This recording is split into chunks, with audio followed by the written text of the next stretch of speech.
Ça vient de là. Alors, nous allons commencer avec un chant d'arrière. Tu es toute belle, restez assis. Tu es toute belle, acclamée par les anges. Tu es toute belle, Sainte Mère de Dieu. Alors, Seigneur, on te bénit pour Marie qui nous a donné Jésus. Jésus, le fruit béni de ses entrailles. Jésus qui nous a sauvés, qui nous a tracé le chemin pour aller vers le Père. Et on te bénit de nous l'avoir donné comme mère, mère de l'Église. Tu es toute belle, acclamée par les anges. Tu es toute belle, Sainte Mère de Dieu. Alors, je suis conscient que l'Apocalypse n'est pas un livre facile à lire comme il faut, parce qu'on manque souvent de connaissances de l'Ancien Testament. Et la vraie difficulté vient de là, parce qu'on connaît peu l'Ancien Testament. Et vous verrez ce soir, je vais vous référer à un livre où Jean va puiser pour écrire les derniers chapitres qu'on va voir ce soir. Alors, prenez vos notes à la page 14, au bas de la page, pour nous mettre dans le contexte. On va lire le résumé du chapitre 19. Chapitre 19, au bas de la page. C'est la louange des fidèles. Hein? Je vous ai expliqué le sens de Alléluia, hein, qui veut dire louer Yahvé, louer le Seigneur. Donc, il s'agit de la victoire du Messie, salut et jugement. Alors, ce soir, là, au niveau, nous nous situons ici ce soir, dans la dernière partie de l'Apocalypse. La parousie ou le retour du Christ en gloire. Ça va? Retenez le mot, hein? La parousie, c'est le retour du Christ en gloire. À la fin des temps, mais on ne sait pas combien ça va durer de temps. On en parle un peu ce soir.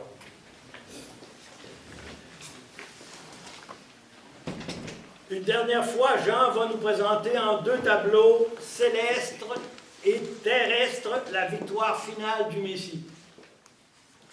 Le sang qui trempe son manteau, c'est le sien. Le pressoir de la colère est aussi pressoir des souffrances. Celui qui foule est aussi la grappe qui est foulée. Le sang, celui du Christ et des martyrs. La pourpre de son triomphe vient du sang de la croix. La croix est le trône de gloire où monte le Christ, Seigneur glorifié. Les 1000 ans de l'histoire de l'Église, on va en reparler tout à l'heure. Il s'agit du temps de l'Église, c'est-à-dire entre la victoire pascale du Christ et sa parousie. C'est ce que j'ai mis au tableau en haut, là. La mort, résurrection et la parousie. C'est un temps assez long. Mais il n'est pas plus déterminé que ça.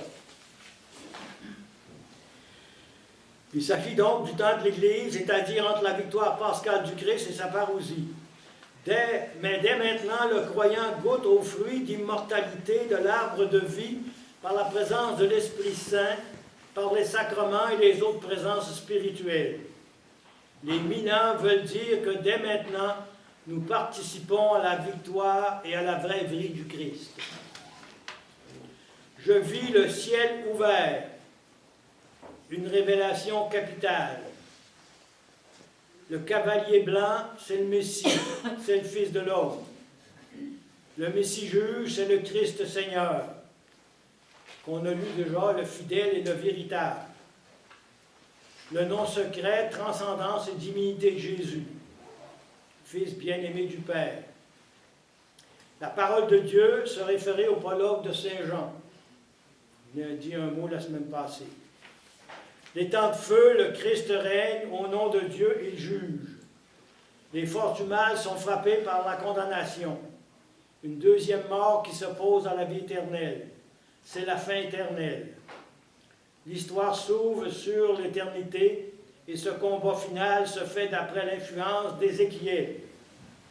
39, c'est mal marqué dans vos notes, là. Gog et Magog. Et maintenant, je vais vous référer à un livre de l'Ancien Testament, parce que tout ce que Jean va nous dire ce soir dans la finale de l'Apocalypse, il va puiser dans ce livre-là, et c'est le livre d'Ézéchiel. Le prophète Ézéchiel au chapitre 37.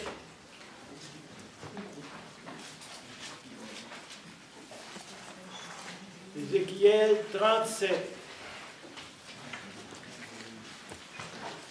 On va lire quelques extraits.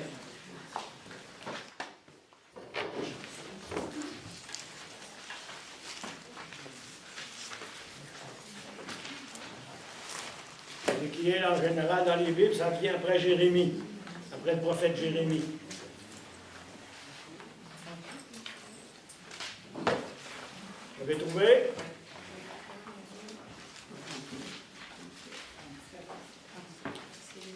Alors, vous avez Ézéchiel qui a une vision sur les ossements desséchés.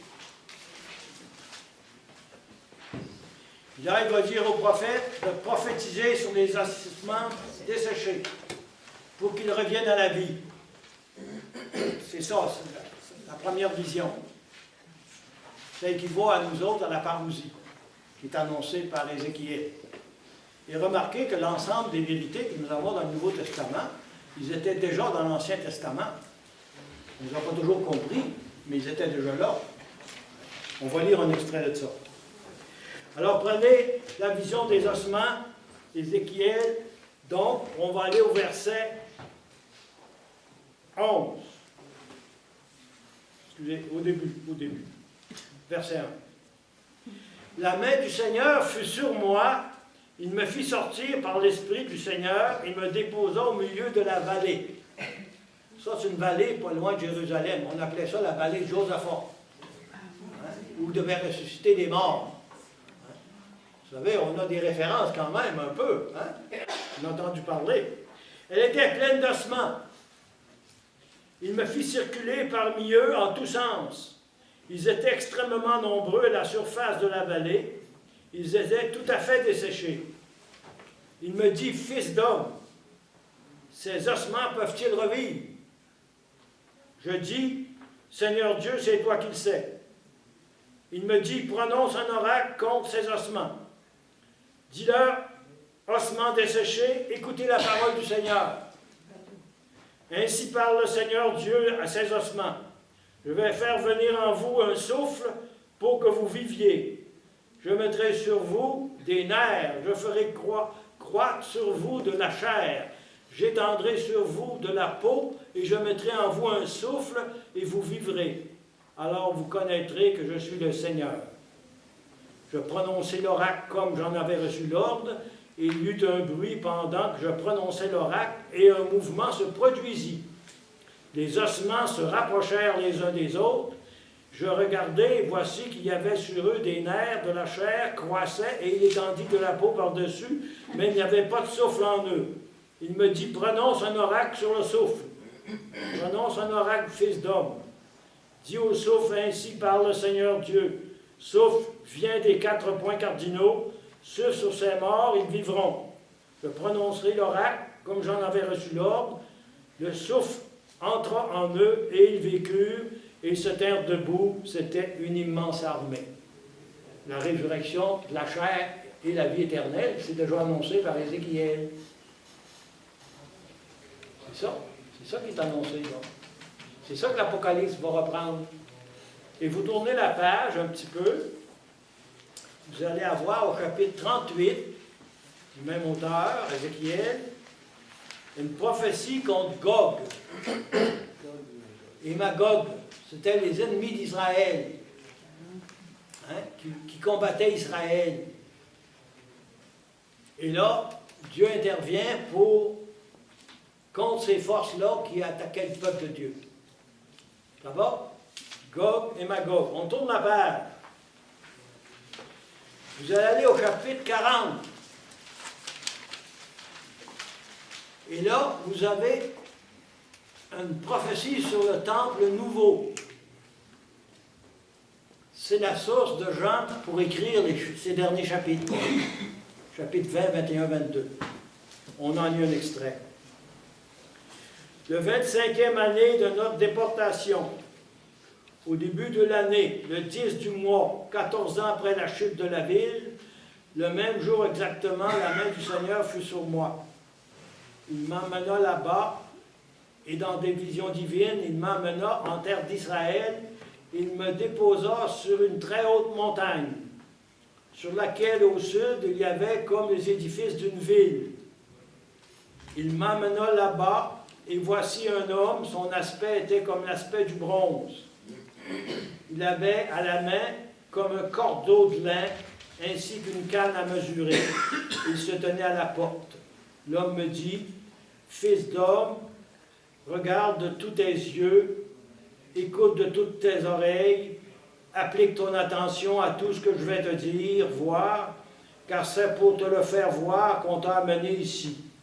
Tu raconteras à la maison d'Israël tout ce que tu vas voir. » Et là, on ne lira pas tout ça parce que ça sera un peu long, mais c'est que ce qui va arriver, c'est que Dieu va montrer dans le temple nouveau sa gloire.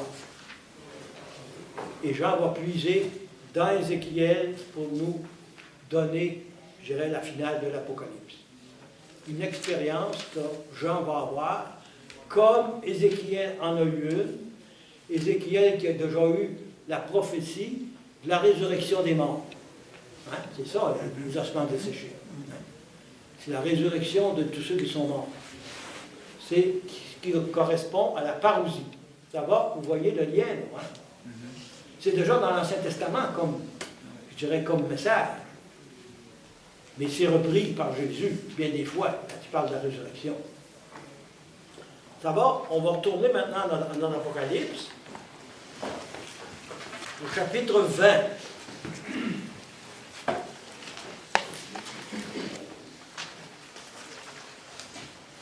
Donc, les 1000 ans, c'est important que vous le compreniez, pour comprendre le texte, c'est le temps entre la mort et la résurrection de Jésus et la parousie. Le retour du Christ en gloire, ou si vous voulez, le jugement de Jésus sur le monde. Pour tous ceux qui vont mourir, les bons comme les mauvais. Ça va être le jugement. Les bons, ben, ils vont être accueillis par Dieu, et les mauvais, ben, ils ne sont pas accueillis. Hein, ça revient à l'évangile de Matthieu, hein, qui donne la même chose. Puis la parabole de l'ivraie et du bon grain. Hein? Il accueille le bon grain, puis l'ivraie, ben, on l'envoie au feu. Ça va? C'est des grandes vérités, vous savez. Hein? C'est des vérités qui nous concernent aussi. Il ne faut pas oublier ça. Là. Mais pognez là-dedans, d'autres aussi. On s'en va vers là. Hein? C'est pour ça que le Christ est venu. Pour nous faciliter le passage lorsqu'on ira à la parousie. Pour nous accueillir. L'accueil de Dieu pour ceux qui croient en Jésus-Christ. Puis l'important, c'est la foi. N'oubliez jamais ça. Ce qui nous conduit à Dieu, c'est la foi. C'est pas la loi, mais la foi. Faites bien la différence entre les deux. C'est la foi qui nous mène à Jésus et non pas la loi. Saint Paul s'est battu contre ça pendant tout le temps qu'il a été missionnaire. Ça va? Vous retenez ça, là? C'est la foi qui nous sauve et non pas la loi. Ça ne veut pas dire que la loi n'est pas importante. La loi est là aussi pour nous aider à vivre. Bon, on revient à notre chapitre. Donc, j'ai mis les 1000 ans, puis j'ai mis Satan. Parce que la dernière fois, on a parlé de Babylone, on a parlé de Rome, on a parlé de la religion romaine. Mais il y en a un qui n'a pas été mis, qui n'a pas été envoyé dans les abîmes, c'est Satan, ou le démon, ou le diable, comment vous voulez l'appeler, le nom que vous voulez lui donner.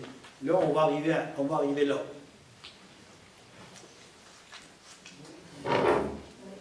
Alors, je vis un ange qui descendait du ciel. Il avait à la main la clé de l'abîme. Vous savez ce que ça fait, une clé? Ça ouvre les portes. Bon. l'ange il va intervenir pour faire ouvrir la porte. Et une lourde chaîne. Il s'empara du dragon, Satan, on peut l'appeler l'adversaire, l'antique serpent. À quoi ça réfère, ça, l'antique serpent? Genèse 3. Et l'enchaîna pour 1000 ans. C'est-à-dire pour tout le temps qui va être entre la mort et la résurrection de Jésus puis la parousie. Et pour ceux qui ont la foi, qui suivent Jésus, ils sont protégés de lui. Comprenez-vous? C'est ça que ça veut dire. Ceux qui ont la foi, qui vivent leur vie chrétienne, ils sont protégés de Satan. Ça va? Jusque-là? Bon. On y va tranquillement, hein, parce que c'est des textes des fois un peu difficiles. Il le précipita dans l'abîme qu'il ferma et scella sur lui pour qu'il ne séduise plus les nations jusqu'à l'accomplissement des 1000 ans. Du temps entre la mort et la résurrection de Jésus et la parousie. 1000 ans, c'est un chiffre à vouloir dire... Ça veut dire que c'est un temps long. Un temps long? Mais pas un temps indéfini. Comprenez-vous? Un temps long. Parce que c'est un chiffre de perfection, 1000. Hein? On l'a vu déjà dans les 144 000. Bon. Donc, il le précipita dans l'abîme, qu'il ferma et scella sur lui, pour qu'il ne séduise plus les nations jusqu'à l'accomplissement des 1000 ans. Il faut après cela qu'il soit relâché pour un peu de temps. Et je vis des trônes. À ceux qui vinrent y siéger, il fut donné d'exercer le jugement. Donc, c'est le jugement de la parousie. C'est ça qu'on voit ce soir. Le retour du Christ en gloire. Je vis aussi les âmes de ceux qui avaient été décapités à cause du témoignage de Jésus et de la parole de Dieu, c'est-à-dire les chrétiens martyrisés, ceux qui ont été mis à mort. Et ceux qui n'avaient pas adoré la bête, vous savez ce que c'est? C'était l'empereur romain qui se faisait adorer, ni son image, c'est la religion romaine, idolâtrique, et n'avait pas reçu la marque sur le front ni sur la main, la marque de la religion païenne, qui adorait les idoles. Ils revinrent à la vie et régnèrent avec le Christ pendant 1000 ans, pendant un temps assez long. Les autres morts ne revinrent pas à la vie avant l'accomplissement des 1000 ans. C'était la première résurrection. La première résurrection, ça c'est le baptême. Prenez ça en note. La première résurrection, quand on est baptisé, on meurt avec le Christ, puis on a la vie nouvelle. Première résurrection, c'est le baptême. On va parler de la deuxième un peu plus tard. Ça va? La première résurrection, c'est le baptême.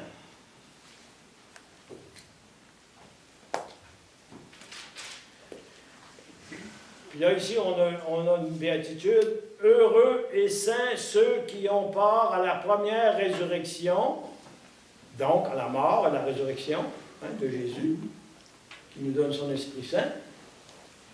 Sur eux, la seconde mort n'a pas d'emprise. Ils seront prêtres de Dieu et du Christ. La seconde mort, là, c'est le jugement de Jésus qui accueille les vivants et les morts. La deuxième résurrection, c'est la parousie. Donc, deux résurrections. La première, c'est le baptême. La deuxième, c'est le jugement de Jésus qui nous accueille à la fin de notre vie. Il va nous accueillir comme chrétiens, il va nous présenter au Père. C'est ça le grand projet de Dieu. Être chrétien, c'est suivre Jésus, devenir ses témoins, et puis un jour d'être accueilli par lui pour nous présenter au Père. Et ici, là, je vous ai déjà expliqué ça, ils seront prêtres de Dieu et du Christ. Prêtres ici, là, au sens de louer Dieu. Je vous ai expliqué ça, hein, lorsqu'on baptise un enfant, on y fait une onction avec le Saint-Crème, Puis on dit, tu fais maintenant partie du peuple de Dieu comme prêtre, comme prophète, puis comme roi. Comme prêtre, c'est pour louer Dieu. Comme prophète, pour témoigner de Dieu. Et puis comme roi, pour bâtir l'Église. Les trois. Moi aussi, hein, j'ai à faire la même chose. C'est différent de mon sacerdoce. Le prêtre, lui, il a un ministère, un service pour la communauté, pour les aider à vivre avec le Christ. Hein? C'est pour ça qu'il, pour louer, pour témoigner, pour bâtir l'Église. J'ai les mêmes réalités que vous autres, mais moi j'ai un ministère de plus pour la communauté, pour aider la communauté. Mais mon premier titre, c'est d'être baptisé comme vous autres. Comprenez-vous? Puis comme baptisé, vous êtes prêtre dans le sens que vous avez à louer Dieu par votre vie, par votre façon de vivre, par votre témoignage. C'est beau ça, c'est très beau si on comprend ça. Hein? Et que dans notre baptême, on est appelé à louer Dieu, hein? Puis à gérer, à être un témoin par sa vie, puis d'être capable de collaborer à construire l'Église. C'est ça la dimension du chrétien. Ça c'est vrai pour nous autres. C'est très beau ça. Hein, c'est beau. Il faut comprendre notre baptême, parce que des fois, on ne comprend pas. Parce qu'on a été baptisé petit bébé, puis on a vraiment entendu parler trop tôt après. Ça va? Donc, baptiser, ça veut dire devenir quelqu'un qui loue Dieu. Ministère de la louange, service de la louange. Après ça, c'est le témoignage de notre vie. Puis après ça, c'est la construction de la communauté. Quand on dit l'Église ici, c'est pas la bâtisse, là. Hein? C'est le peuple de Dieu. Il ne faut pas mêler ça. Hein? Parce que des fois, on parle souvent de l'Église, mais on parle de la bâtisse. C'est pas la bâtisse, c'est la communauté. Et vous avez remarqué que l'Apocalypse parle toujours du peuple de Dieu. Et non pas de la bâtisse. Ça va jusque-là? Bon. Donc, ils seront prêtres de Dieu et du Christ, et ils régneront avec lui pendant les 1000 ans, pendant tout le temps qu'ils vont vivre leur vie, hein, entre la mort et la résurrection du Christ et le retour du Christ en gloire. Victoire et jugement, victoire finale et jugement. On s'en va vers les plus beaux chapitres de l'Apocalypse, où il y a beaucoup d'espérance. C'est important. C'est sûr que pour nous autres, l'Apocalypse, c'est un livre qui est difficile. Parce qu'on n'est pas formé beaucoup à comprendre l'Ancien Testament.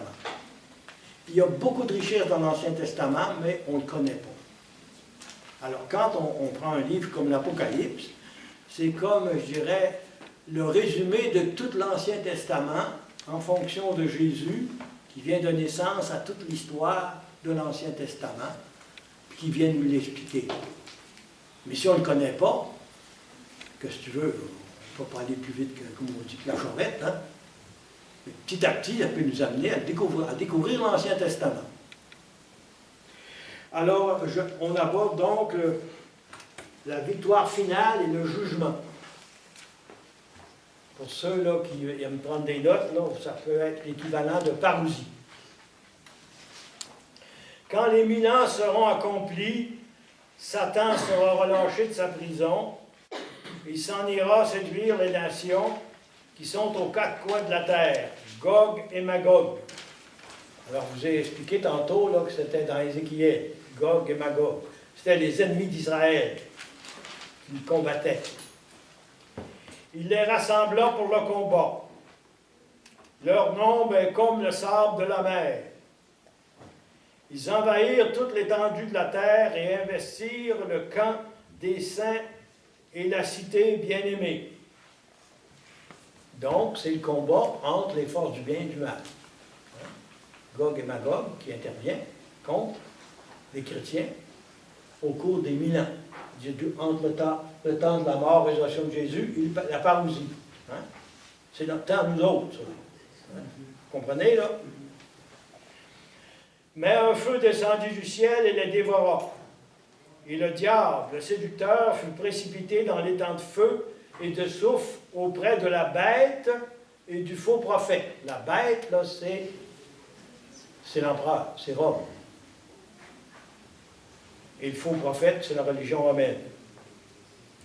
Et ils souffriront des tourments jour et nuit au siècle des siècles.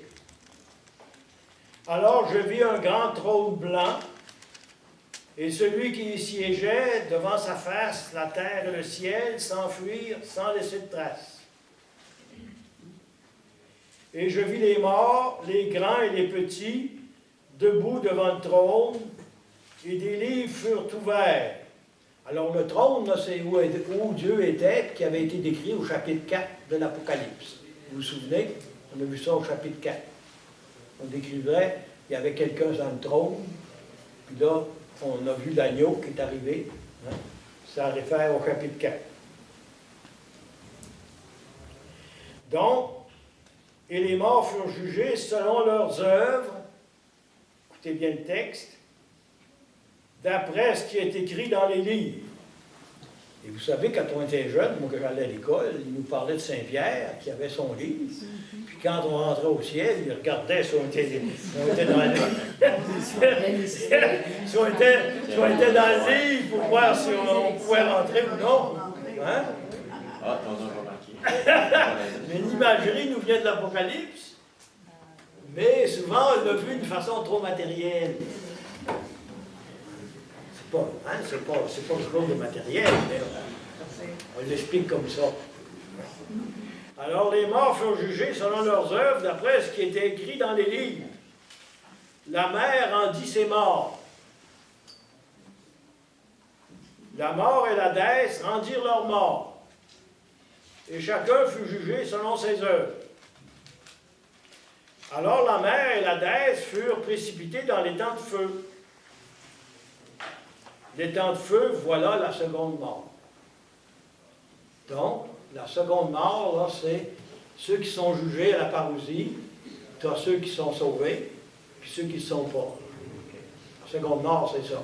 C'est la mort éternelle. C'est ça. C'est ce qui est définitif. Comprenez-vous? C'est l'option définitive de la personne. Parce qu'elle est jugée par Jésus, qui va présenter chacun à Dieu son Père. Ou tu es dans le bon bord, comme on dit, ou bien tu es dans le mauvais bord. C'est notre credo, hein? Je crois à la résurrection des morts. Hein? Il viendra juger les vivants et les morts. C'est dans notre foi, ça. Hein? Mais c'est expliqué autrement dans l'Apocalypse. Hein? Ça va jusque-là? C'est pas trop compliqué, mais ça évoque des réalités qui nous concernent, hein? Vous comprenez, hein? On est tous là-dedans, nous autres. On a tous compris. Là.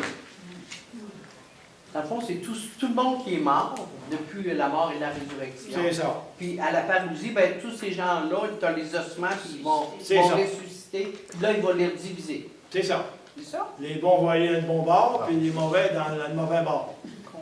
Ça va? Vous comprenez? Non, moi, je ne comprends pas. Les morts, là, ceux qui sont déjà morts vont ressusciter une autre fois. Comme on a vu tantôt dans Ézéchiel, les morts vont ressusciter. Puis ceux qui ne sont pas morts encore vont prendre part à la... Saint Paul, il parle ça dans ses épîtres aux Corinthiens, aux Thessaloniciens ou aux Corinthiens. Oui. En attendant, sont les morts. En attendant la parousie. Ils sont en attente. Ils sont en attente, qu'est-ce que vous voulez vous dire? Et le esprit n'est pas mort. Non. Le corps est mort, mais le esprit n'est pas mort. C'est ça. Ouais. Comprenez que là, on parle des choses du ciel, ça nous dépasse. Hein? Il y a des choses qu'on ne comprend pas à 100%, hein? Mais on sait une chose, que dans la foi, le Christ va nous ressusciter avec lui pour nous présenter à Dieu le Père. C'est ça notre foi. Oui, mais dans les funérailles, on va dire facilement, en tout cas, moi je le crois encore, là, Oui. mais on va dire, il est entré avec Dieu le Père. Bon, il est déjà dans une certaine communion, Oui. mais là, ça va être le grand rassemblement de tous. Quand je Parce qu'il y a la fin d'un temps pour la personne et la fin Oui. des temps. C'est ça. Comment dire ça? Mais la parousie, c'est le retour du Christ en gloire qui va présenter tous les élus à son Père. C'est le peuple de Dieu, comprenez-vous, qui va y rejoindre le Père. C'est Jésus qui nous permet de rentrer, parce qu'on n'est pas capable d'y aller par nous autres mêmes. On a besoin de quelqu'un qui nous fasse passer le voyage. Et c'est ça la fin des temps. C'est ça. La fin des temps. C'est ça la fin des temps. La fin des temps ou la parousie. La parousie. C'est ça la parousie. C'est le retour du Christ en gloire. Oui, mais qu'est-ce qu'on fait de l'infinie miséricorde de Dieu? Elle s'est exercée sur la terre, durant l'éminent. Oui, je sais, mais là on dit qu'il va juger les bons et les mauvais. Mais Dieu est infiniment miséricordieux. Oui, mais c'est nous autres qui choisissons. Oh, oui, Oui, mais ça, c'est ça. tu as eu tout le temps qu'il fallait sur la terre, mais si tu ne l'as pas pris, si tu veux. Ça, on n'a pas choisi. C'est la responsabilité, hein? Ça, on le- C'est la responsabilité de choisir le bien et le mal. C'est sérieux ce qu'on fait, là. Très sérieux. C'est vraiment sérieux. Ben oui.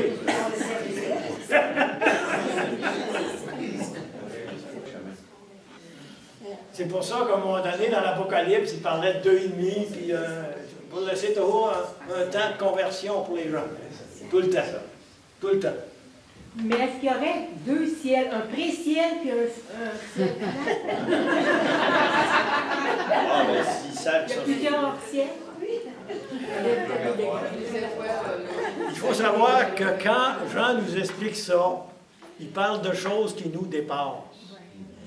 Puis vous savez, je pense que c'est à vous autres de donner cet exemple-là. Quand un arbre essaie de penser à un homme, il va le penser en arbre. Mais quand l'homme essaie de penser Dieu, il pense comme un homme. Alors il y a comme un décalage qu'on ne peut pas franchir sans l'intervention de Jésus. Comprenez-vous? Dans les choses de Dieu, ça nous dépasse. Ben, il a juste à penser comme une femme, ça va être simple.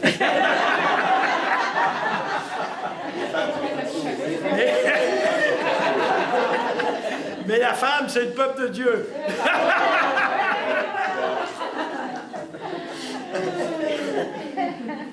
La femme, c'est le peuple de Dieu.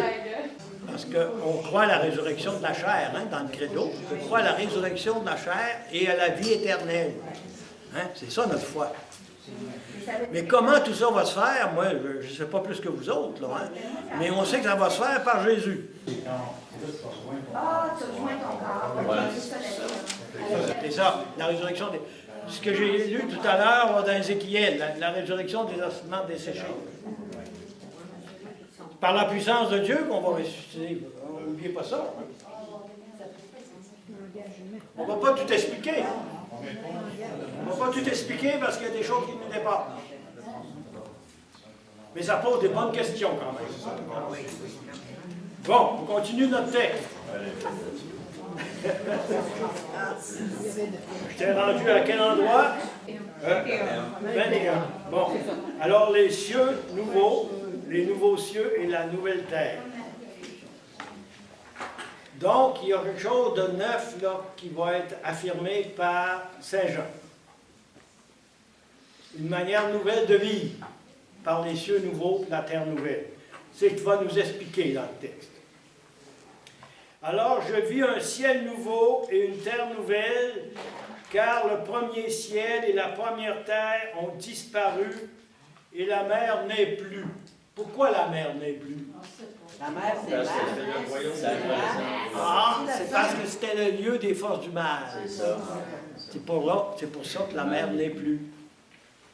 La mer était considérée dans le temps de Jean comme le lieu des forces du mal. Et c'est pour ça qu'à un moment donné, Jésus, dans les cimetières, avait guéri quelqu'un. Hein, puis il y avait des cochons, là. Hein. Puis Jésus a envoyé des esprits mauvais dans les cochons, puis ils sont tous sacrés à la mer, puis ils sont tous noyés. On croyait, en ce temps-là, pas aujourd'hui, là, mais que la mer était le lieu des forces du mal. Des forces mystérieuses qui nous dépassent. Ça va? Donc, on dit, car le premier ciel et la première terre ont disparu et la mer n'est plus. Et la cité sainte, la Jérusalem nouvelle, je la vis qui descendait du ciel d'auprès de Dieu, prête comme une épouse qui s'est parée pour son époux. Ça, c'est beau. Donc, la Jérusalem nouvelle, c'est la femme, peuple de Dieu, dont on a parlé avant. Je la vis qui descendait du ciel d'auprès de Dieu, prête comme une épouse qui s'est parée pour son époux. Alors, c'est un langage très amoureux que Saint Jean va utiliser pour nous faire comprendre la nouvelle Jérusalem. Parce que Jérusalem, vous savez, c'était la capitale des Juifs. C'était là où était le temple, où Dieu se manifestait dans le temple. Mais à un moment donné, le temple a été détruit. Puis il a été construit avant que Jésus vienne au monde, 3-4 siècles avant. Puis quand Jésus est venu, le temple est encore là. Puis quand Jésus a dit un jour, détruisez ce temple, et en 3 jours, je le rebâtirai. Les Juifs pensaient qu'il parlait du temple de Jérusalem, mais Saint Jean nous explique dans son évangile qu'il s'agissait du temple de son corps, c'est-à-dire après sa résurrection d'entre les morts. Ça évoquait la résurrection de Jésus d'entre les morts. Et finalement, en 70 avant Jésus-Christ, le temple sera détruit par les Romains, par un grand général romain qui s'appelle Titus. Titus qui deviendra empereur aussi. Et depuis ce temps-là, le temple n'a pas été reconstruit. Parce que Jésus, vous allez voir qu'est-ce qui va être dit dans l'Apocalypse ce soir, c'est que de temple, il n'y en aura plus. Il n'y en aura plus.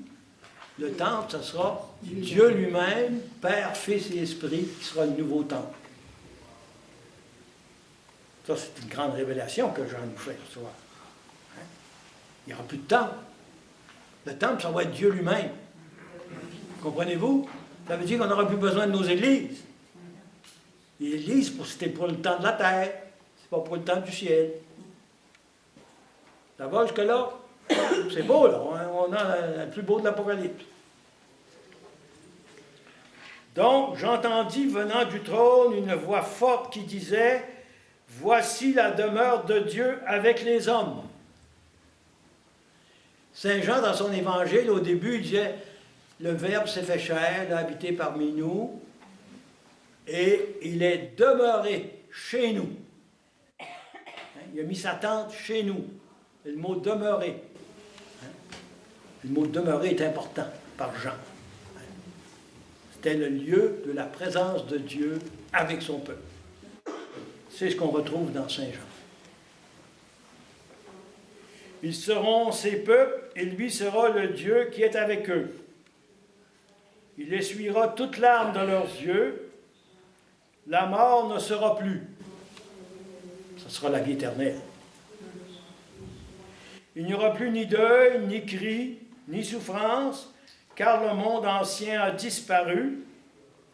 Et celui qui siège sur le trône dit, « Voici, je fais toutes choses nouvelles. » Puis il dit, « Écris ces paroles sont certaines et véridiques. » Et il me dit, en effet, « Je suis l'alpha et l'oméga. » Qu'est-ce que c'est l'alpha et l'oméga? La première lettre grecque puis la dernière lettre grecque. Ça veut dire, je suis le commencement puis la fin. Il le dit après, hein? Le commencement et la fin. À celui qui a soif, je donnerai de la source d'eau vive gratuitement. Allez voir l'évangile de Jean, chapitre 7, verset 17. Vous allez trouver la même chose.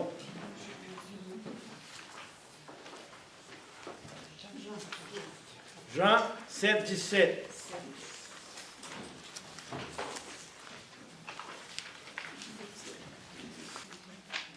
C'est que il parlait des sources d'eau vive. Oui, promesse de l'eau vive, là. Ouais.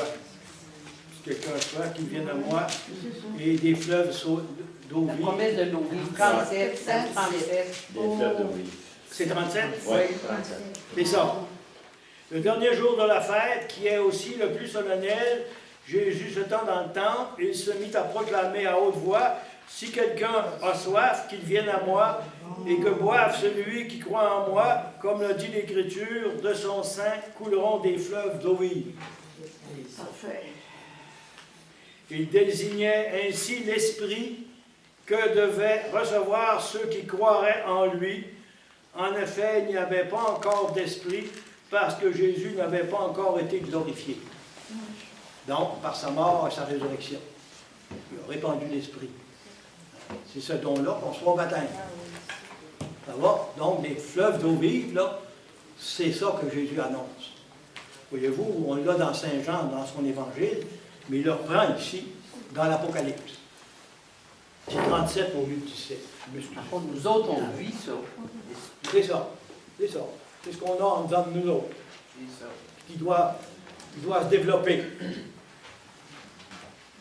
Bon, on revient à notre Apocalypse. Le vainqueur recevra cet héritage et je serai son Dieu et lui sera mon fils. Mon fils, c'est Jésus, mais c'est chacun de nous. Parce que par le baptême, on est fils adoptif de Dieu. Donc, on est compris comme fils. Ça va? Quant aux lâches, aux infidèles, aux dépravés, aux meurtriers, aux impudiques, aux magiciens, aux idolâtres, et à tous les menteurs, leur part se trouve dans les temps embrasés de feu et de soufre. C'est la seconde mort. Ça va? On l'a vu tout à l'heure. La Jérusalem nouvelle. Alors l'un des 7 anges qui tenait les 7 coupes pleines des derniers fléaux vint m'adresser la parole et me dit, « Viens, je te montrerai la fiancée, l'épouse de l'agneau. » Ça, c'est l'Église. Chacun de nous. Il me transporta en esprit sur une grande et haute montagne, et il me montra la cité sainte, Jérusalem, qui descendait du ciel d'auprès de Dieu. Elle brillait de la gloire même de Dieu. Quand on dit la gloire ici, là, c'est quand Dieu est en quelque part, il y a comme un halo, je dirais, de présence de Dieu qui affecte tous ceux qui sont autour de lui. Comprenez-vous? Quelqu'un qui dégage, je dirais, une présence extraordinaire. Justin Trudeau. Je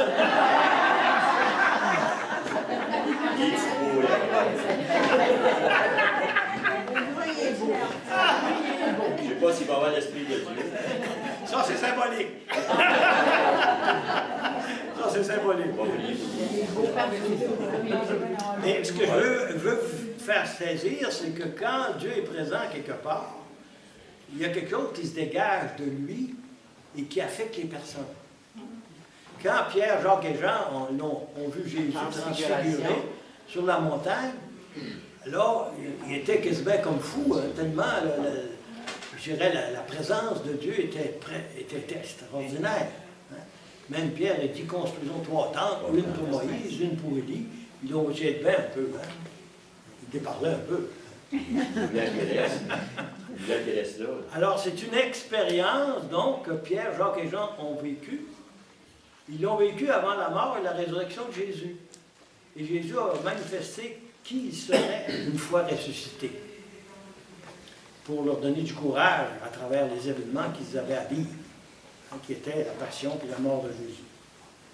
C'est pour ça que Jésus s'est transfiguré à la transfiguration. Bon. Alors, on est rendu au temple.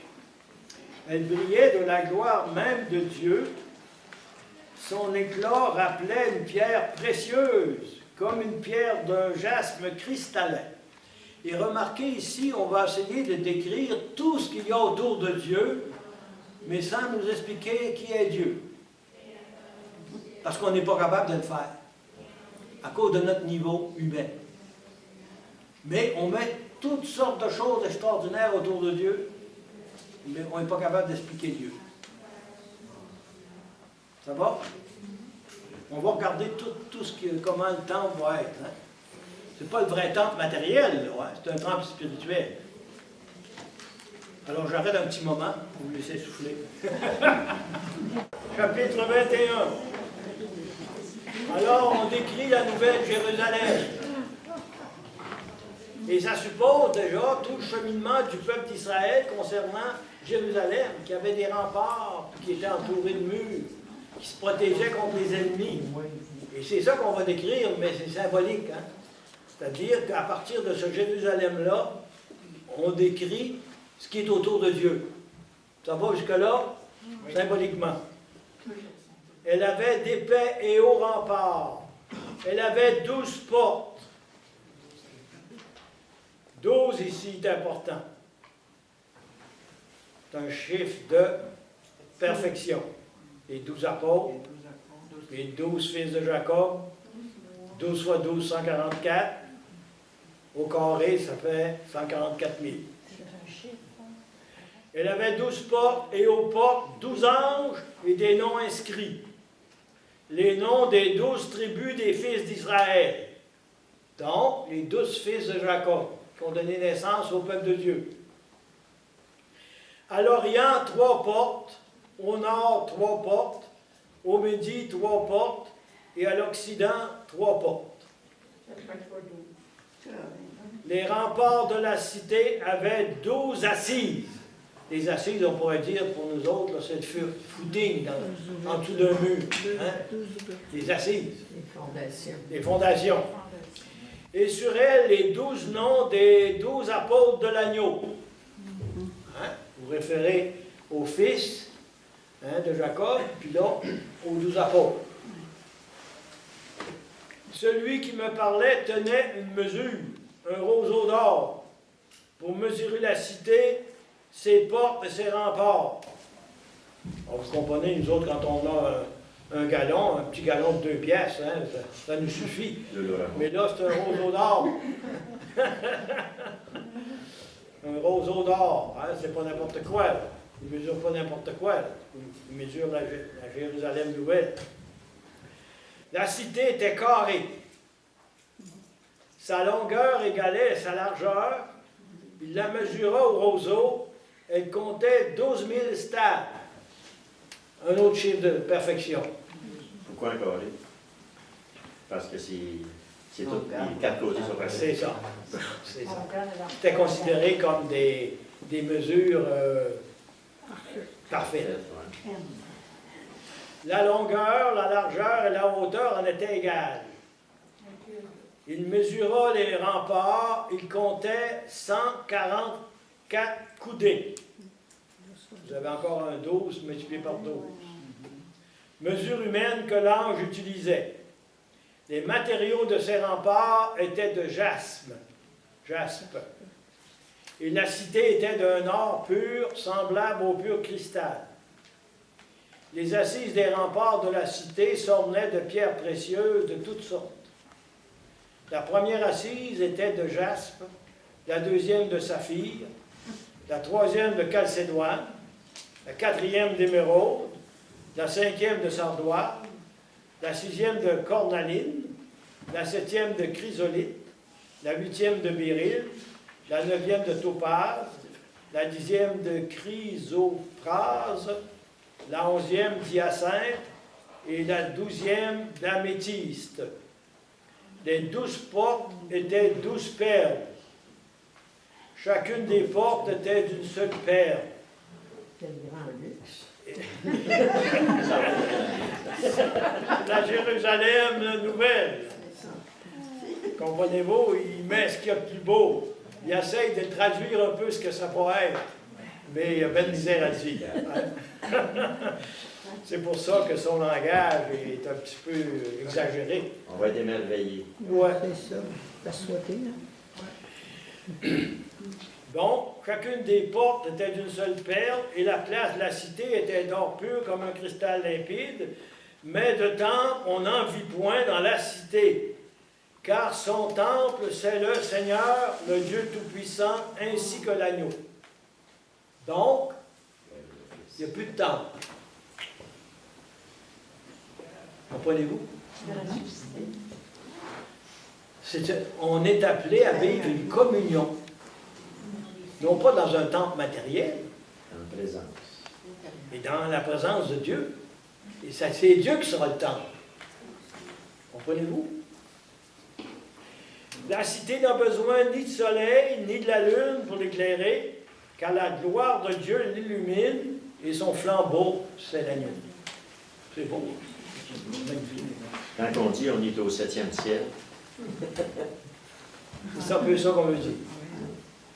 Les nations marcheront à sa lumière et les rois de la terre y apporteront leur gloire. C'est-à-dire qu'ils lui rendront hommage. Hein? Ces portes ne se fermeront pas au long des jours, car en ce lieu, il n'y aura plus de nuit. Donc, ce sera toujours la grande lumière. C'est Dieu qui est la lumière.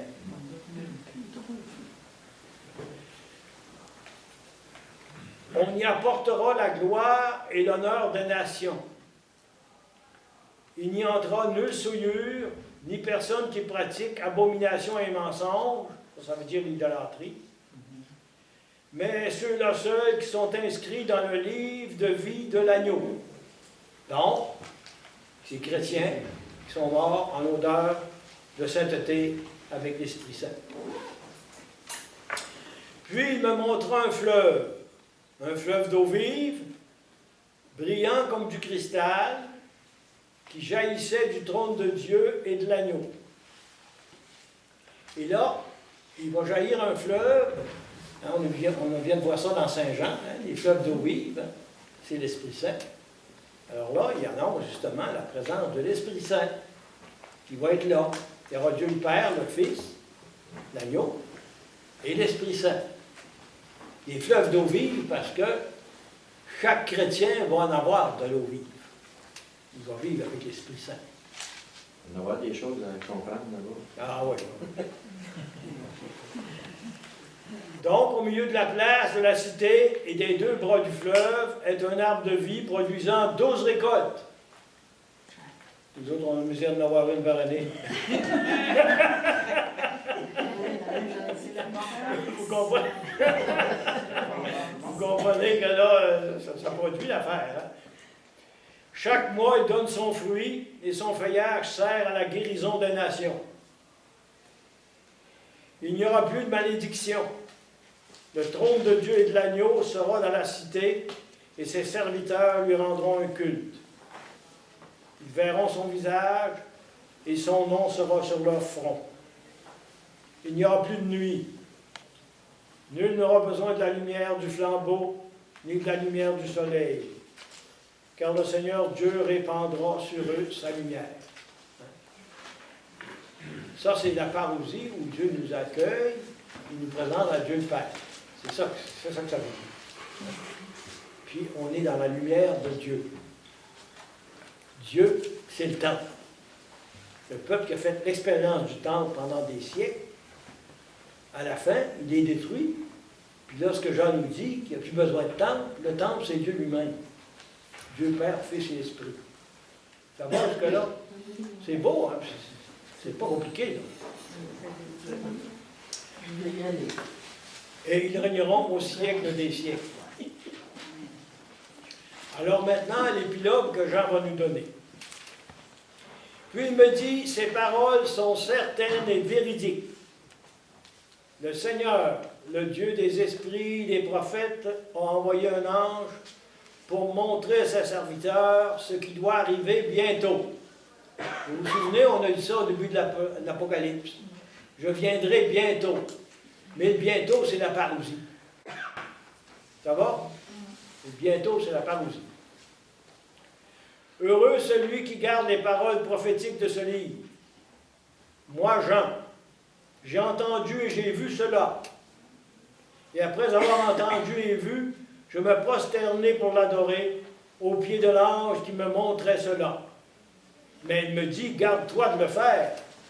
Je suis un compagnon de service pour toi et pour tes frères les prophètes, et pour ceux qui gardent les paroles de ce livre. C'est Dieu que tu dois adorer.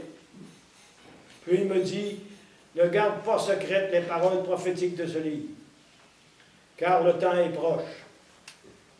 Que l'injuste commette encore l'injustice, que l'impur vive encore dans l'impureté, mais que le juste pratique encore la justice et que le saint se sanctifie encore. C'est-à-dire les dés sont joués.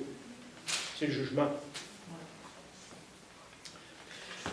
Voici, je viens bientôt, et ma rétribution est avec moi, pour rendre à chacun selon son œuvre. Je suis l'alpha et l'oméga, le premier et le dernier, le commencement et la fin. Heureux ceux qui lavent leurs robes. Ceux qui lavent leurs robes, c'est le baptême. Afin d'avoir droit à l'arbre de vie. Qu'est-ce que ça évoque? La Genèse. Et d'entrer par les portes dans la cité.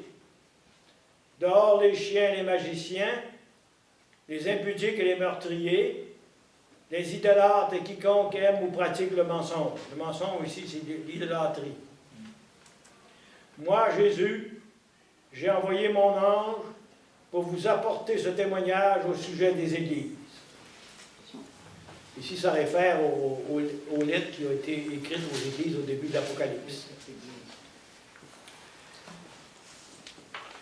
Je suis le rejeton et la lignée de David.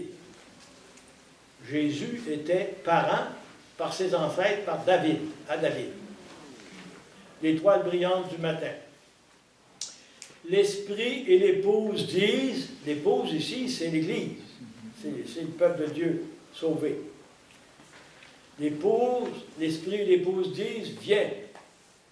Que celui qui entend dise, viens. Que celui qui a soif vienne. Que celui qui le veut reçoive de l'eau vive gratuitement. Je l'atteste à quiconque entend les paroles prophétiques de ce livre. Si quelqu'un y ajoute Dieu, lui ajoutera les fléaux décrits dans ce livre. Si quelqu'un retranche aux paroles de ce livre prophétique, Dieu retranchera sa part de l'arbre de vie de la cité sainte, qui sont décrits dans ce livre. Celui qui atteste cela dit, oui, je viens bientôt. Amen. Viens, Seigneur Jésus. La grâce du Seigneur Jésus soit avec tous. Alors, je mets un mot au tableau qui s'appelle Maranatha. Maranatha. Il veut dire, viens Seigneur Jésus. C'est un chant qui est chanté, ça. Ouais, on va aider donc, hein. Moi, je ne le connais pas beaucoup.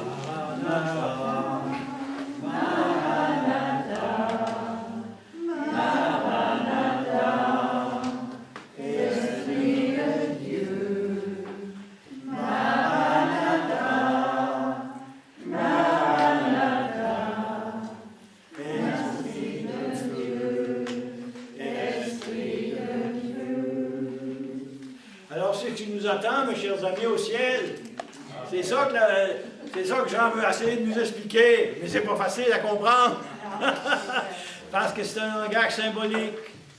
Mais pour comprendre le message de Jean, il faut connaître davantage l'Ancien Testament, parce qu'il puise constamment dans l'Ancien Testament pour nous expliquer ce qu'il nous donne.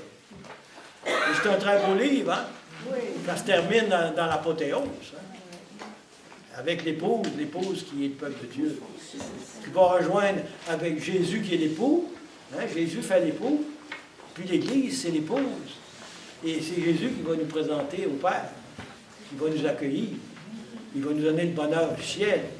Ça revient avec les noces de Cana. Oui. Ben oui, il y a le vin nouveau qui est ça. Le vin que Jésus a multiplié, là, hein? Il y avait plusieurs litres. Là, hein? Il en a fait en masse. C'était le symbole de l'Esprit Saint, le vin des noces de Cana. Et Dieu nous donne en abondance. Il donne en abondance l'Esprit Saint. Alors, c'est un très beau livre, mais il est un peu difficile. Parce qu'il faut connaître la Bible. Hein? Mais les derniers chapitres, là, vous pouvez méditer ça, c'est très beau. C'est chacun de nous. On est tous compris là-dedans. Ça veut dire que quand on va lire l'Ancien Testament, on va comprendre plus l'Ancien Testament. Oui. Plus la Bible aussi. Ouais. Hein? Plus le Nouveau, parce que le Nouveau s'inspire toujours de l'Ancien. Hein? puis des révélations qui ont été faites par les prophètes. Je vous en ai lu un petit extrait ce soir d'Ézéchiel. Hein. C'est Ézéchiel qui nous amène ça. Puis Jean puise dans Ézéchiel pour nous expliquer cette partie-là. Donc, la partie qu'on a vue, c'est la partie qui est entre la mort, résurrection de Jésus et son retour en gloire, où on sera accueilli par Jésus qui va nous présenter à Dieu le Père. Et on sera jugé sur nos actes. Ce n'est pas un jugement humain, là, hein? Dieu va prendre ce que nous sommes. Mais sur nos actes humains. Oh oui, Sur nos actes sur notre vie humaine. C'est ce qu'on a vécu. Sur l'amour. Sur l'amour. C'est surtout là, sur l'amour, parce que c'est le grand commandement. Hein? Aime Dieu, puis aime ton prochain. Puis Jésus va répéter ça à ses apôtres, quasiment plusieurs fois. Aimez-vous les uns les autres comme je vous ai aimé. Comme je vous ai aimé. Et Dieu nous a aimés jusqu'à la folie de la croix et de la mort. C'est ça. On est fait pour aimer. Hein? Déjà, on l'a dans le cœur, mais on ne réussit pas trop à aimer comme on voudrait. Hein? Il y a toujours une adéquation dans notre amour pour ce qu'on est appelé à vivre. Et c'est beau. Alors, je vous laisse, si vous avez quelques petites minutes, là, qu'est-ce que c'est un beau livre, mais c'est un livre, hein, vous vous êtes rendu compte que c'est pas si facile que ça de saisir. Hein? Est-ce que vous avez des remarques à me faire pour ce livre-là, là, sur l'Apocalypse, sur la Bible? Il y a comme deux côtés à notre télévision. Hein. Oui. Il y a un côté qui fait peur, là. Et c'est de la bête. Tu sais, il y a le côté qui fait peur, mais il y a un côté qui vient. Tu sais, c'est... Au fond, l'Apocalypse, c'est le combat des forces du bien et du mal. C'est ça le résumé de l'Apocalypse. Hein? C'est les forces du mal sont à l'œuvre, mais les forces du bien sont aussi à l'œuvre. Et c'est Jésus qui est là pour nous aider à vaincre les forces du mal, pour pouvoir arriver un jour devant Jésus à la parousie. Hein?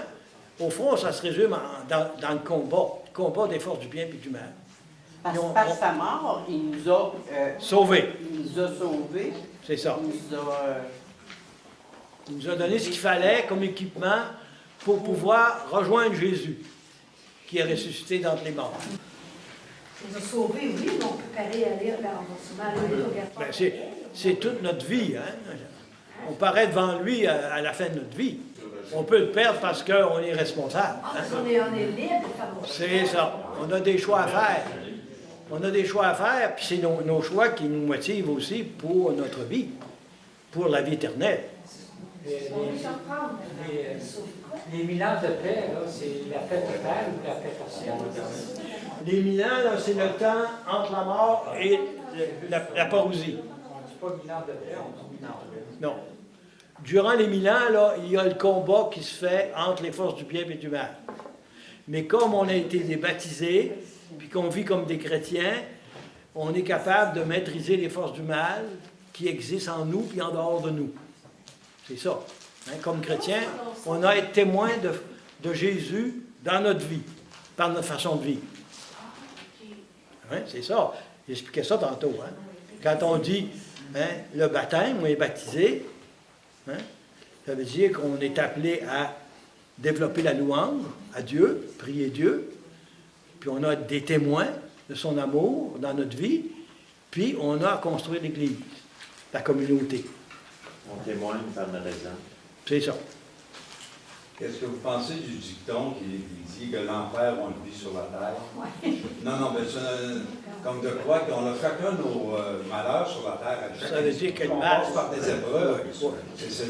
C'est ça la vie finalement aussi. On a chacun notre bonheur et nos épreuves C'est aussi. ça, c'est ça. Comme on dit, le dicton, Mais l'enfer, on le vit sur la terre. Et c'est à travers ça qu'il faut se sanctifier. C'est la manière de le vivre. Hein? C'est plus facile de passer au travers de ça quand on a la guerre. Ben oui, puis il ne faut pas oublier qu'on a l'Esprit Saint en nous. Puis il faut l'écouter, l'Esprit. Puis des fois, il n'est pas trop attentif à l'Esprit Saint en nous. C'est lui qui nous guide de l'intérieur. On a la parole de Dieu qui nous éclaire, mais l'Esprit Saint nous éclaire à l'intérieur de nous pour dire oui à son amour, puis à sa miséricorde. Hein? On est déjà des sauvés. Hein? Mais la mise en application peut demander un certain temps durant toute notre vie. Moi, je pense que c'est un livre rempli d'espérance. Hein? Jésus, c'est lui qui va avoir le dernier mot. Puis il est vainqueur du mal. Hein? Par sa mort et sa résurrection. Puis si on est un fils, une fille de Dieu, on a cette espérance-là dans le cœur. C'est ça qui est important. C'est ça. On sait qu'on est vainqueur du mal. Parce que Jésus a vaincu le mal. Et sans lui, c'est impossible. On ne peut pas. On est trop faible. Sans lui, c'est... Oui, puis il y a des seuils qu'on ne peut pas franchir sans l'intervention de Jésus. C'est pour ça qu'il faut prier pour les uns pour les autres, pour que le Seigneur les aide tous à rencontrer Jésus comme Ça sauveur. veut dire un peu que sur la terre, c'est pas le dernier temps, mais c'est la dernière, je sais pas, le dernier lieu qui détermine un peu mais qu'on arrive en haut. Là. C'est ça. Hein? C'est ça. C'est l'école où on apprend à devenir des disciples de Jésus. Hein? On apprend à devenir des disciples de Jésus. Et c'est la parole qui nous éclaire. C'est pour ça qu'il faut connaître la parole. Elle nous aide à avancer dans notre vie de foi, d'amour, d'espérance et de charité. Mais l'homme n'a pas toutes les mêmes chances. On n'a pas toutes les mêmes chances. Non, c'est pour ça que la communauté est importante. La communauté est là pour aider les plus faibles. Mais oui, parce que là, il y a des fortunats aussi. Oui, qui sont là.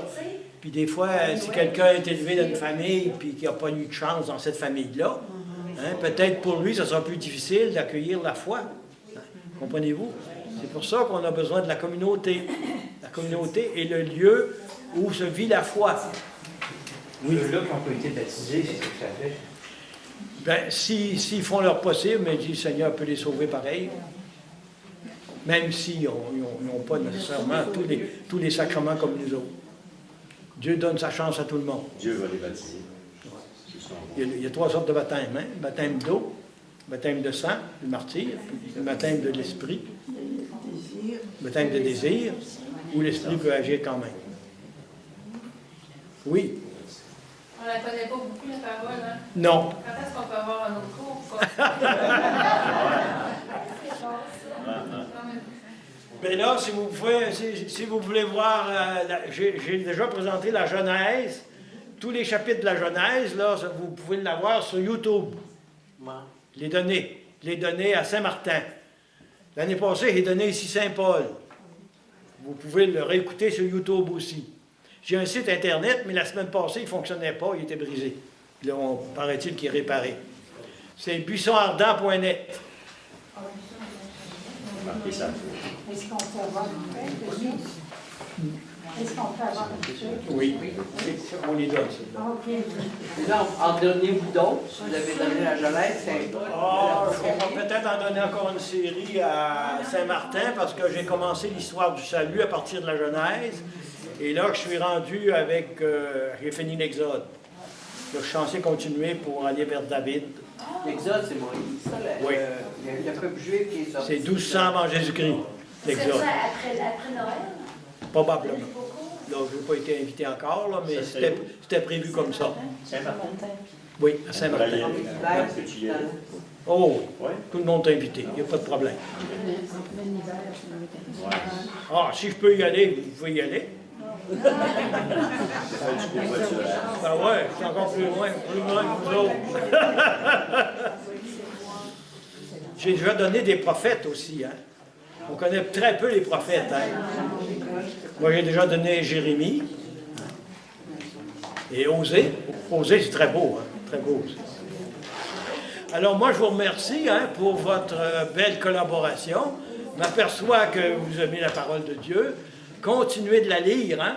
Demandez à l'Esprit de vous éclairer. Quand vous lisez une parole de Dieu, des fois, vous ne la comprenez pas toujours. Mais demandez à l'Esprit de vous éclairer, puis à un moment donné, vous allez saisir des réalités spirituelles que vous ne voyez pas dans les textes. Même des textes que vous avez déjà lus, que ce soit l'Épître ou l'Évangile. Et remarquez que Saint Paul, presque à chaque messe, on a des extraits de Saint Paul. Et Saint Paul, c'est très important au niveau de la parole de Dieu, parce que Je trouve qu'on la comprend. On comprend plus Saint Paul. il y a des fois qui est un peu difficile, là, mais Saint Paul, c'est un as au niveau de la parole de Dieu parce qu'il a été formé par Gamaliel à Jérusalem pendant plusieurs années. Il connaissait l'Ancien Testament, comme on pourrait dire, sur le bout de ses doigts. Quand il a été converti, ben, cette parole de Dieu-là a abouti avec Jésus qui l'a converti, puis il a changé sa vie, et puis il est devenu un des grands missionnaires que l'Église a porté. C'est lui qui a tout évangélisé l'Asie mineure, qui a évangélisé la Grèce, qui est encore chrétienne aujourd'hui, grâce à Saint Paul qui l'a évangélisé.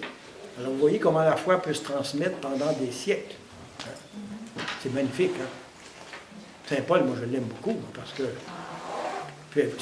c'est dans les Actes des Apôtres que c'est tout expliqué, à partir du chapitre 9 des Actes jusqu'à la fin des Actes, où Luc a accompagné très souvent Paul et qui nous donne tout le résumé du début de l'Église. Si vous voulez lire une belle histoire de l'Église, c'est les Actes des Apôtres. C'est magnifique. Merci et bonne chance dans votre étude de la parole de Dieu. Merci à vous, M. Lévy.